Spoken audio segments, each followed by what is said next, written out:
Hey, Care Partners, and welcome back. Teresa Youngstrom with Memory Care with Teresa. So glad you're here. Do you know we're on episode 13? I mean, how cool. It's just amazing. And I appreciate so many of you that are tuning in, sharing, liking, subscribing, and sending questions. You know, the feedback is so important, and we really, really appreciate you all. So today we're going to talk about you because I think sometimes we forget about caregiver support. Frequently, somebody jumps in to do this kind of care and they give it all, but they can lose it all because it's so hard on us. And so today, really, the focus is caregiver support. What can we do? What can we talk about to make sure that you're being cared for at the same time? Because, of course, your person living with memory challenges needs help, and we'll have to increase help as they decline. But we know that. We've talked about it.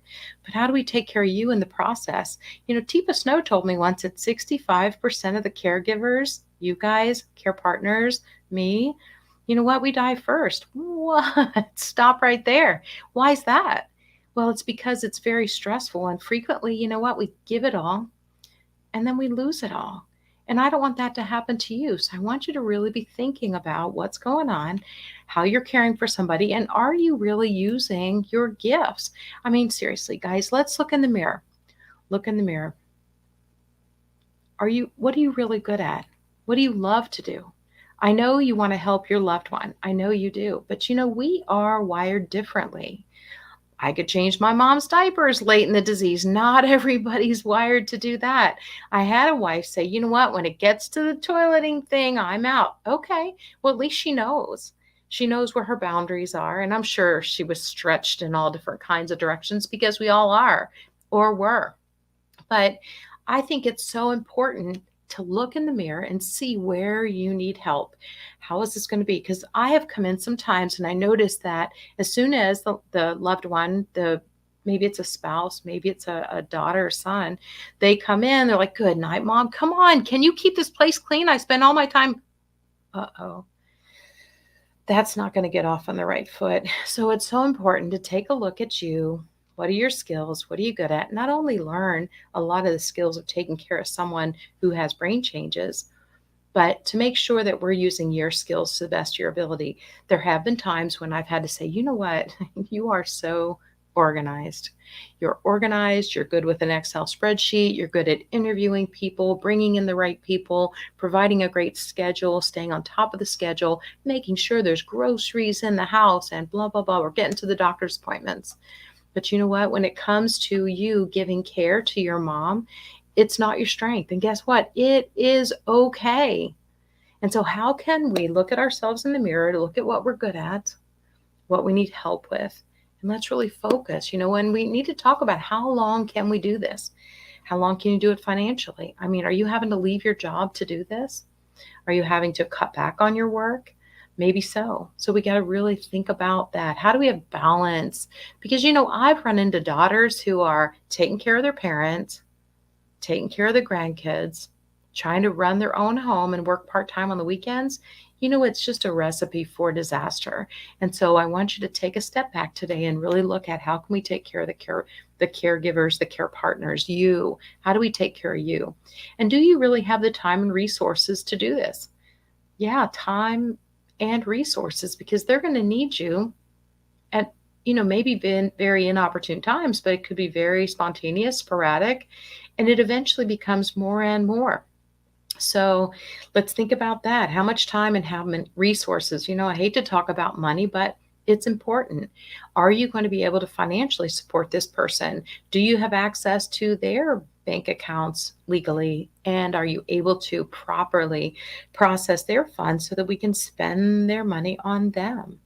And when do we get to a point where maybe they need to go into secondary care, or maybe there's daycare available. I don't like to really say daycare, but there are senior centers where your loved one can go and get some care and you can still take care of you. And you can, or maybe that's when you work 4 hours, something like that. Let's just think about it. So the other thing to really consider is, can you give personal care? Can you help someone brush their teeth? Can you help someone shampoo their hair? And if you can, great. And if you can't, great. It's okay. It's okay. There are people who are wired for just that thing, and we can get them in there, and then you can train them up with my techniques on how to come alongside and love your mom or your dad or your husband or your sister, whoever it is, right? I rarely find caregivers, though, that think of themselves. You all kind of think about the other person a lot. And I've watched you lose your health. I've watched you quit going to your own doctor's appointments. I've watched you stop going to, your, whether it is a sewing club or, maybe you guys crochet or a book club, whatever it is that brings you joy, just going and sitting alone for some quiet time. I've just seen you give up these things, and it's not good for us mentally, and it's not good for us physically. We have to keep using these bodies and stay strong.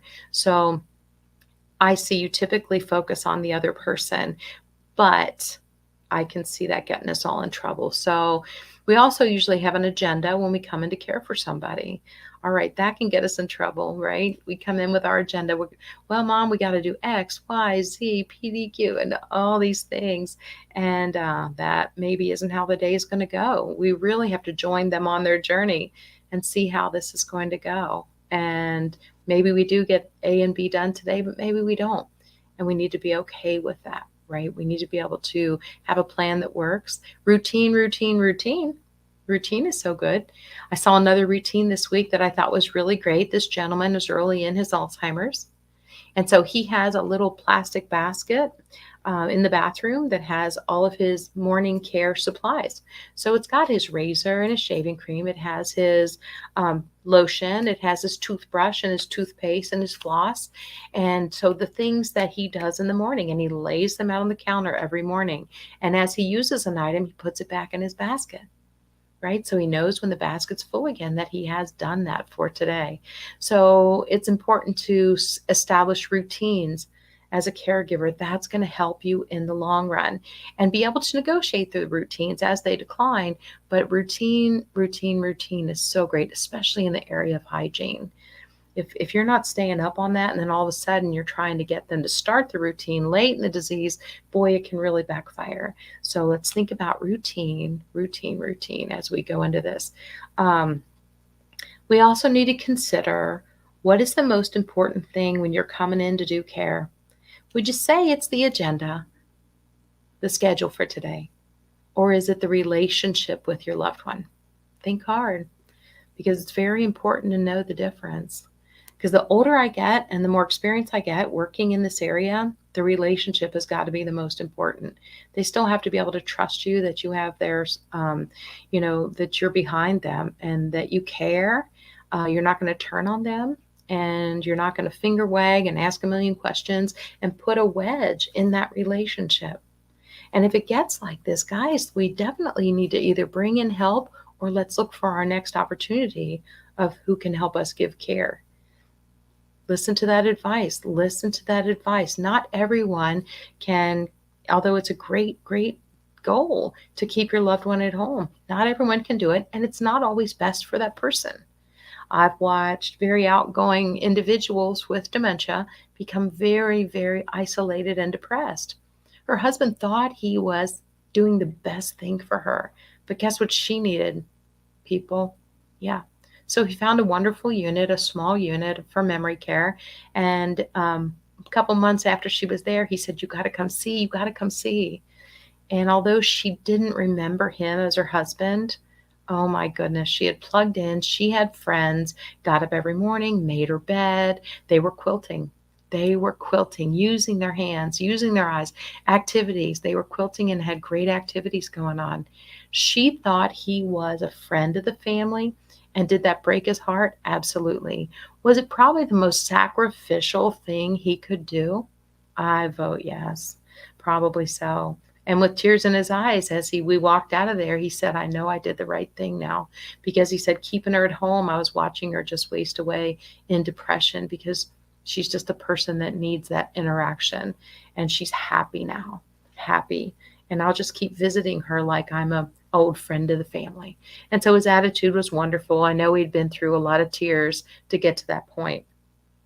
But sometimes that's exactly what we have to do. So think about your care that you're doing, and are we focusing on the agenda or are we focusing on the relationship? Okay. Definitely we need to focus on the relationship.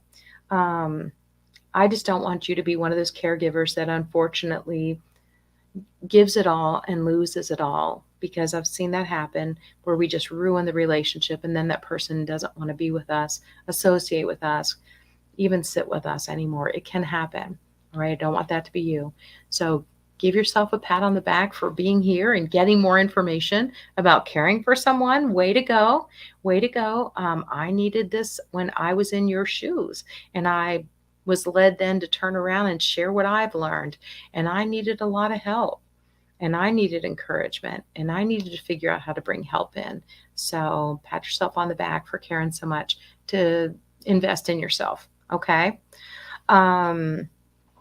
I think if we're honest with ourselves, though, well, it depends how long you've been doing this, but we do realize that the responsibility is huge, right? And the commitment needs to be huge too. And that's where it can get really hard. But let's take care of yourself. Let's allow yourself to get away. And also, what thing we completely forget to address is, are we allowing ourselves to grieve the loss of that person and who they were to us? I mean, I did that very poorly with my mom. I was busy, and I stayed busy because I'm a nurse, and I would flip into nurse mode constantly. And even when she passed, I flipped right into nurse mode. Got to get her changed, got to get her looking beautiful for people to come see. We got to change her dress, blah, blah, blah, blah. That was me. And I didn't always do what was healthiest for me mentally, emotionally. And so I just want to help you learn from my mistakes that it's okay to grieve. It's okay for us to grieve. But do you know who else grieves sometimes?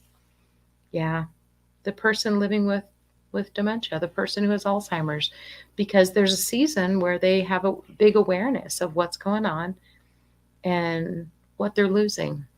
And they need to be allowed to grieve this. And I see families, I see communities frequently want to throw medication at that. And I'm just saying, well, they're grieving and they need to be allowed to grieve. Maybe there's a chaplain that can talk with them. Maybe there's someone from their church they'd like to talk with, but it's okay. I had a woman one time express this to me, and it was shocking, but it was true. And I was sitting with her. She had been moved into a community, and she said, have you seen what they've reduced me to? She goes, these four walls. This is all I have now, my life. And she was almost 70 years old, so she was younger. And in those moments, my heart was breaking for her. And I needed to find a way to make that at least the most joyful place we could make it when I was there and when other people came to visit. And so setting up a schedule of visitors might be a great thing. Maybe think about activities. What could you do? What could you bring in for them to enjoy? We found her favorite TV shows, these old Westerns she was in love with. And that did bring her some joy. But I think it's important that we do allow them to grieve, and we allow us to grieve too. Because there can be a loss of our dreams, especially spouses.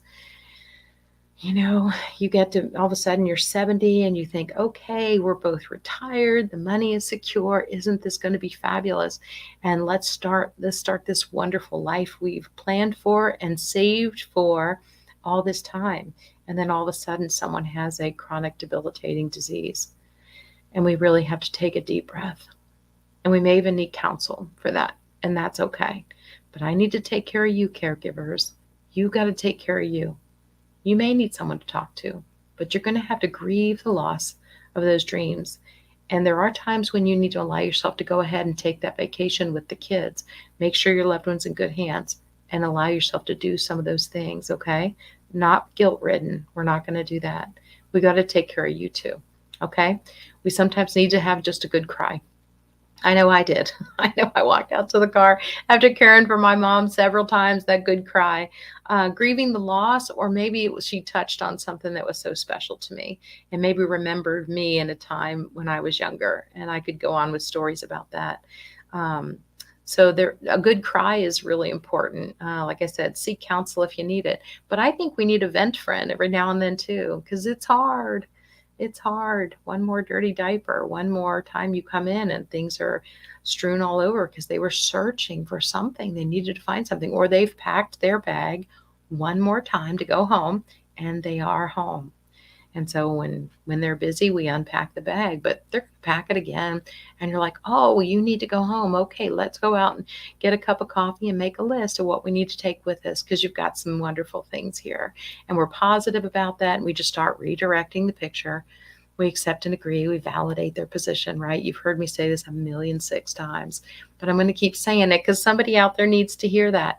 Don't go in there and holler at them and chastise them and finger wag them down for doing something that in their brain seems important and needed and vital at that time. We don't treat people like children just because their brains aren't functioning well. We learn how to validate their position. Thank you, Teepa Snow, for teaching me that. Validate, de-escalate, and then we redirect them to a happy place. That's what it's about. All right. So I also want to mention that part of taking care of you is learning to go with their flow, because there are going to be times when they're going to stop you with a situation. Maybe all of a sudden they're angry at you and you didn't do anything to deserve it. You just were there. You just were in the place, in the, I don't what I'm going to say, the zone where they were firing. You just were between someone and you were the target, I guess, not meaning to be. But sometimes I found myself just playing there and I was being yelled at for something I didn't have anything to do with, but it was my job to then validate and de-escalate and redirect her. So we're going to need that kind of help to go with their flow. You're going to have to bring help in when it's needed. Okay, bring help in when needed. I would say prior to the need. Go ahead and interview people and prior to the need, because in the beginning, they can still be left alone maybe, or, they are trustworthy in certain things, but just know that you're going to have to bring help in eventually, or they're going to have to transition somewhere else. Okay. Did you hear that? Yeah. Everybody will need help.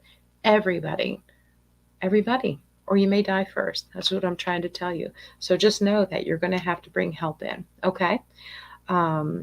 Let's see. You need to get time away. I told you that. So let's take a deep breath and say to yourself, I can do this. I can do this, because it's going to be hard, but we've got to take care of you. Let's just review a little bit. I want you to bring in help. I want you to make sure you get away. Evening time tends to be a difficult time with the person you love. Remember that the filter is out for the people who are closest to them. Why? Because that familiarity, there's no holds barred for the people who they're most familiar with. But so my mom could be boom, boom, boom, boom, verbally abusive to my dad because he was there and he was the easiest target. But then a caregiver might walk in and she'd go, hello there. Why? And I've had folks say that's just being manipulative. And I'm like, no, sorry, but she's just using what she has left. And that ability to be cordial is alive and well in the right side brain, along with music and rhythm and the emergency words. Okay, there's some things over here, idle chit chat, that's there. So don't beat them up for using what tools they still have left, but just know that you are the easiest target. They're going to be hardest on you, and no one else may really see it. I know your kids come in from out of town, or your sister who lives out of town comes in or talks to mom on the phone and she sounds great. Idle chit chat, right? Superficial. Hi, good, fine, you? And that's what they get. They're like, I don't know what the problem is. Okay, well, they're not going to understand. Maybe we need a Zoom call with everybody so I can explain it. Sometimes a third party is needed, right, to give them more information. But just know that you could be the easiest target, and let's strategize the care so that during those most difficult times, you have help. Some of you will become the manager and you won't do personal care. What? I know I said that, didn't I? Some of you are not wired for personal care.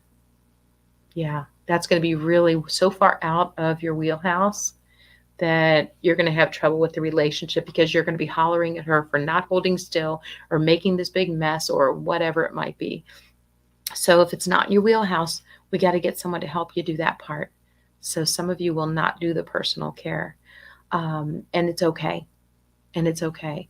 But also those of you that are doing personal care as the disease progresses, as their brains decline, as the familiarity rules off or runs out, and you are becoming just a target. Just know that in the evening when their brain is more tired, I know we call it sundowning, but when they're more tired, it's going to be harder on you too. So that might be the first place that you bring help in.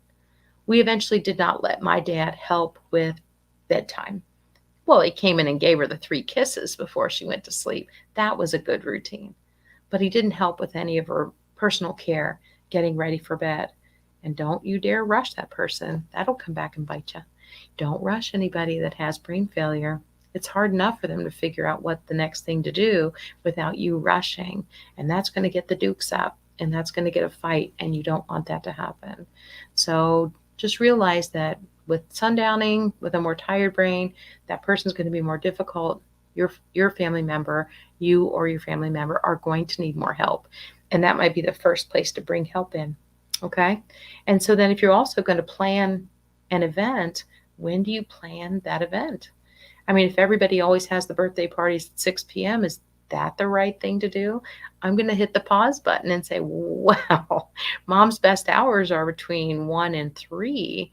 And she seems to be sharp. She's friendly. She's happy. She's had her lunch, and she'll want to go down for a nap at 3, between 3 and 4.